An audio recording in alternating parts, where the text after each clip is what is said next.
ఆమ్ ఆద్మీ పార్టీలో చాలామంది యువకులు ప్రజలకు సేవ చేస్తామని చెప్పేసి ఆమ్ ఆద్మీ పార్టీలో చేరడం జరిగింది. దీంట్లో కొన్ని పార్టీల నుంచి కూడా రిజైన్ చేసి ఆమ్ ఆద్మీ పార్టీ కన్ఫర్మ్ చేసుకోవడం కూడా జరిగింది. రాబోయే ఎన్నికల్లో మనం చూసుకుంటూ వస్తున్నాం.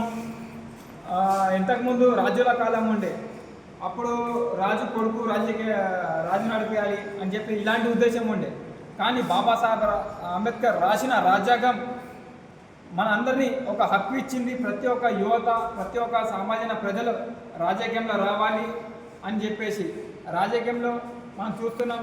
చాలా వరకు 45-50 ఏళ్ళు ఉన్న వాళ్ళు సర్పంచ్గా చేసిరు, ఎంపీటీసీ, జెడ్పీటీసీ, కౌన్సిలర్ చేసిరు, మళ్ళీ వాళ్ళే చేసుకుంటూ వస్తున్నారు. సో దీనివల్ల యువతకి ఏం దారి దొరకలేదు. రాజకీయంలో కేవలం ఆమ్ ఆద్మీ పార్టీయే వాళ్ళకు ఒక సర్పంచ్గా, ఎంపీటీసీగా, జెడ్పీటీసీగా, కౌన్సిలర్గా వాళ్ళకు ఒక తయారు చేసి రాబోయే లోకల్ పార్టీ ఎన్నికల్లో వాళ్ళకు ఒక అవకాశం కల్పిస్తుందని చెప్పేసి ఈ సందర్భంగా తెలియజేస్తున్నాను. ధన్యవాదాలు.